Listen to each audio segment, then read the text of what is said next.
Bank से जुड़े महत्वपूर्ण मुद्दों पर लगातार सरकार द्वारा बैंक के नियमों में बदलाव पर, फिक्स डिपॉजिट के नाम पर ग्राहकों को बीमा पॉलिसी बेचने पर। लेकिन आप जो बोल रहे हैं कि फिक्स डिपॉजिट का नाम से बीमा बेचा जा रहा है, ये कुछ जगह में हम लोग को ये खबर मिला है। साथ ही ईएमआई वसूली का तरीका गरीबों के लिए अलग और उद्योगपतियों के लिए अलग क्यों? बड़े बड़े अमीर जो है उनका जो ऋण खिलाफी जो है वो है सरकार का हाथ में है। सरकार का हाथ में क्या है ना है उसमें तो हम लोगों का कोई जिम्मेवारी नहीं है। हमारा जो जिम्मेवारी है वो हम अहम भूमिका हम निभाते हैं। लेकिन गरीब आदमी या मध्यम वर्ग के आदमी जिसका वसूली हम लोगों का हाथ में है, हम तो बैंक सरकारी बैंक होने का नाते आम जनता का पैसा को सुरक्षित रखने के लिए हम तो उसका पास में जाकर के टोटल वसूली करते हैं, वो हमारा हाथ में है। ऐसे ढेरों सवाल के साथ हम पहुंचे bank of India officer association के क्लस्टर मीटिंग में, जहां all India nationalised banks officers federation और bank of India officers association के general secretary comrade Sanjay Das ji से हमने बातचीत की और बैंक से जुड़े महत्वपूर्ण मुद्दों पर सवाल किए। बता दें आपको कि यह मीटिंग हावड़ा के डॉबसन लेन ब्रांच में आयोजन हुआ था। तो आइए सुनते हैं पूरी खबर। काला धन आया कि नहीं ये तो मुझे मालूम नहीं है और मैं इस पर बात भी नहीं करूंगा। लेकिन ये जो कहा जा रहा है कि काला धन को साधा करने में बैंकर लोगों ने इसमें भागीदारी लिया था, ये टोटली गलत है। ये अदानी अंबानी कहिए चाहे कोई भी कहिए, ये हम लोग बार बार बोलते हैं सरकारी बैंक को जो जहाँ जहाँ ठप पहुँचा है वो बेसरकारी संस्था के लिए हुआ है। फ़ायदा क्या फ़ायदा या घाटा का बात नहीं है। 5 days बैंकिंग जो है that is inevitable in a country like India, क्योंकि सारे दुनिया में अब अगर आप देखिएगा तो जहाँ का जीडीपी हाई है वहाँ सब जगह में 4 days वीक है। 5 days वीक बैंकिंग ये बहुत दिन का हम लोग का मुद्दा है। 2015 में जिस टाइम हमारे 9th बाईपार्टाइट सेटलमेंट हुआ था उस टाइम में हम लोग का ये मुद्दा था कि 5 days बैंकिंग हमें चाहिए। लेकिन उस टाइम सरकार ने कहा था या आईबीए ने कहा था कि 2 सैटरडे अब ले लीजिए, बाकी जो हमारे जो 2 सैटरडे है वो रिकॉर्ड नोट में है, we will discuss it afterwards. लेकिन तब से 15 साल से लेकर के आज 2023 में आकर के भी इसका निर्णय अभी तक नहीं हुआ है।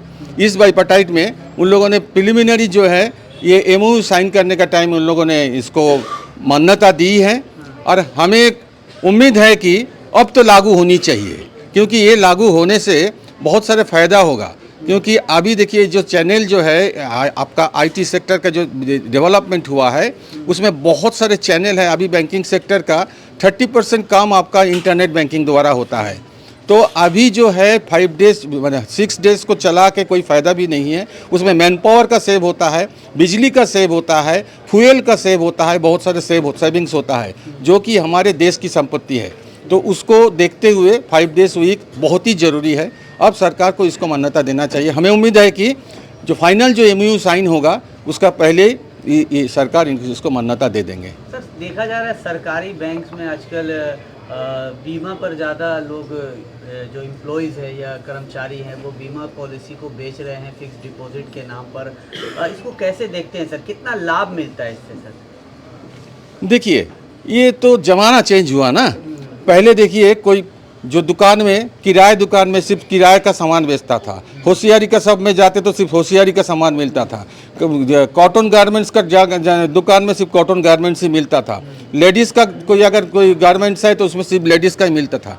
अब क्या है, वन स्टॉप शॉप कंसेप्ट है, मॉल खोल गया है, उसमें सारे चीज़ आपको मिल रहा है। हैंडकरचीफ से ले करके सूट टाई सब कुछ मिल रहा है। तो बैंकिंग में भी ऐसा ही है, हमें बीमा भी बेचना है। सिर्फ हम बीमा नहीं बेचते हैं, हम सोना भी बेचते हैं, मीन्स सॉवरेन गोल्ड बॉन्ड जो है वो भी बेचते हैं। क्योंकि सरकार द्वारा ये जो जितना प्रकल्प है उसमें हमको थोड़ा सा जोर देना पड़ता है।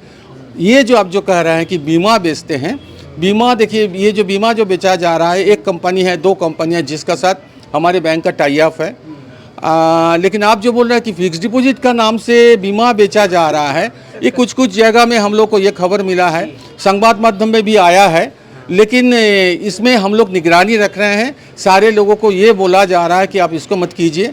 कस्टमर को समझा के बीमा का पॉलिसी का क्या लाभ, उसका जो क्राइटेरिया है उसको लाभ उठाइए। जिनको बीमा नहीं चाहिए उनको बीमा ना दे करके, क्योंकि देखा जा रहा है सर बहुत सारे लोग ब्रांच में के धोखाधड़ी देकर मतलब फिक्स डिपॉजिट के नाम पर इस तरह से बीमा बेचना, मतलब कितना सही है सर? ये तो सही तो नहीं है। हाँ। क्योंकि कस्टमर हमारे भगवान हैं। कस्टमर का साथ धोखाधड़ी हम नहीं कर सकते हैं। जहाँ जहाँ हो रहा है, देखिए वो मैन टू मैन वेरी करता है, वो उनका अपनी मन की जो चीज़ है वो बाहर निकाल के आ रहा है। बैंक का पॉलिसी ऐसा नहीं है, बीमा का पॉलिसी ऐसा नहीं है, हमारे बैंक की पॉलिसी ऐसा नहीं है। हमारे बैंक जो है हम कोर बिजनेस करते हैं, क्योंकि लोगों से जो डिपॉजिट लेते हैं उसको हम लोन का रूप में देते हैं। यही है मेन कोर बिजनेस। हम लोग कोर बिजनेस के ऊपर ही ध्यान देते हैं, लेकिन कुछ लोग इसको कर देते हैं। और आप जो बोला है बीमा, एक्चुअली बीमा हम लोग जो बेचते हैं ये हमारे जो नॉन इंटरेस्ट इनकम करके एक चीज़ है। एक टाइम जो हुआ था इंटरेस्ट इनकम उतना नहीं हो पा रहा था कि which can contribute in our profit, that's why वो हमको थोड़ा सा नॉन इंटरेस्ट इनकम का ऊपर भी ध्यान देना पड़ा था। लेकिन नॉन इंटरेस्ट इनकम हमारे बहुत ही सामान्य है, उसको हमारे प्रॉफिट में, लेकिन फिर भी उसका भागीदारी कुछ ना कुछ तो रहते हैं।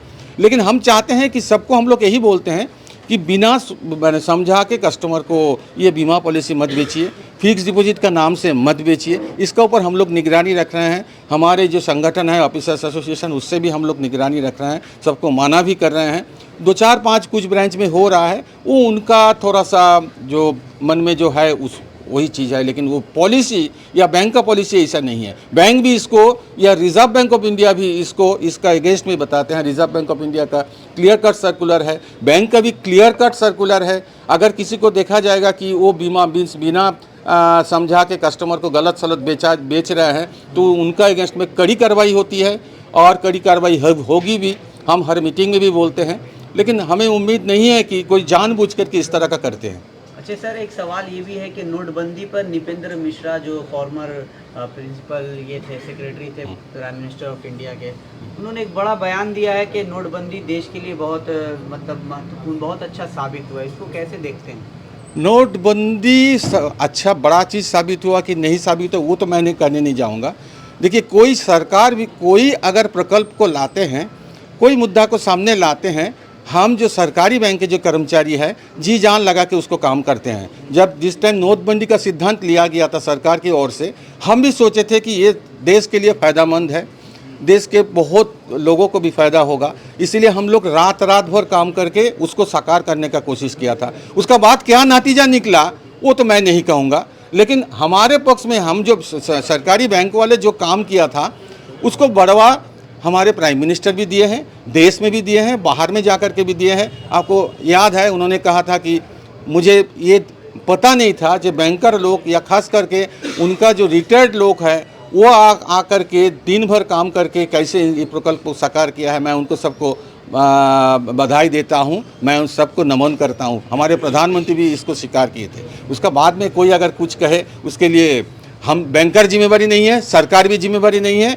और हमारे बैंक भी जिम्मेवार नहीं है। 2 सवाल लास्ट का ये होगा। पहला सवाल तो ये है कि सर नोटबंदी से रिलेटेड कि काला धन वापस लाने का एक जो सपना दिखाया गया था, क्या लगता है सर काला धन वापस आया या फिर वहीं का वहीं है? फिर वही सवाल आप पूछ रहे हैं। नहीं, वही सवाल नहीं सर, काला धन आया कि नहीं ये तो मुझे मालूम नहीं है, और मैं इस पर बात भी नहीं करूँगा। लेकिन ये जो कहा जा रहा है कि काला धन को सादा करने में बैंकर लोगों ने इसमें भागीदारी लिया था, ये टोटली गलत है। ये टोटल गलत है। इसका तो वो पूरा हम लोग विरोध करते हैं। सोशल मीडिया में भी हम लोग विरोध किए हैं, ट्विटर में भी हम लोग विरोध किए हैं। इसको तो हम लोग विरोध करते हैं, क्योंकि बैंकर का इसमें कोई फ़ायदा भी नहीं है। किसी का काला धन को लेकर के हम लोग सादा कर देंगे, इसमें बैंकर का कोई फ़ायदा नहीं है। बैंक सिर्फ सरकार की जो प्रकल्प है उसको वास्तवायित किया था। सर, टाइम्स मैगजीन की एक रिपोर्ट के मुताबिक भारत देश का सबसे अमीर आदमी कॉर्पोरेट बैंकिंग सेक्टर का सबसे बड़ा धोखाधड़ी का जिस पर आरोप लगा है, इस पर क्या आपकी राय है? किसका बोल रहा है, नीरव मोदी या विजय मल्ल्या, किसके बारे में बोल रहे हैं? अभी रिसेंट में जो भारत से अमीर आदमी है अडानी। देखिए, ये अडानी अंबानी कहिए चाहे कोई भी कहिए, ये हम लोग बार बार बोलते हैं सरकारी बैंक को जो जहाँ जहाँ ठप पहुँचा है वो बेसरकारी संस्था के लिए हुआ है। ये सब छोड़ दीजिए ना। फिलहाल में जो सबसे बड़ा देश में जो कांड हुआ था ABJ शिपयार्ड, उसमें क्या हुआ था, 28 करोड़ रुपया बैंक का चुना लगा था, 6 बैंक को चुना लगाया था। उसमें क्या, वो तो बेसरकारी है। सारे बेसरकारी संस्था का ठप हुआ था, इसीलिए सरकारी बैंक का ऊपर उसका असर पड़ा था। बेसरकारी बैंक बंद हो गया है, बेसरकारी बैंक को बैंकरप्सी हुआ है, उसका फल भुगतना पड़ा सरकारी बैंक को। ये सारे सिर्फ मीन्स बड़े बड़े अमीर आदमी तो नहीं कहेंगे, टोटल कुल मिल करके प्राइवेट संस्था ही सरकारी बैंक के ऊपर थोड़ा सा दबाव डालता है। सर, जनता का एक सवाल ये है कि उद्योगपति के लिए ईएमआई वसूली का तरीका अलग होता है बैंकों द्वारा और गरीबों के लिए अलग होता है, इस पर आपकी क्या राय है, कैसे देखते हैं? ये तो पिक्चर में ही बताया गया है, हम क्या कहेंगे।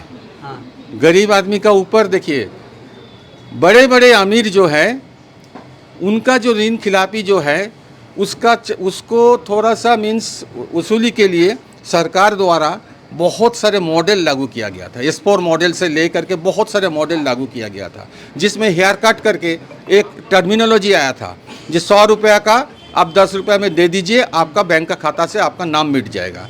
तो ये तो था, लेकिन गरीब आदमी या मध्यम वर्ग के आदमी जिसका वसूली हम लोगों का हाथ में है, हम तो बैंक सरकारी बैंक होने का नाते आम जनता का पैसा को सुरक्षित रखने के लिए हम तो उसका पास में जा करके टोटल वसूली करते हैं, वो हमारा हाथ में है और वो है सरकार का हाथ में है। सरकार का हाथ में क्या है ना है उसमें तो हम लोगों का कोई जिम्मेवारी नहीं है, हमारा जो जिम्मेवारी है वो हम अहम भूमिका हम निभाते हैं। Okay, thank you so much.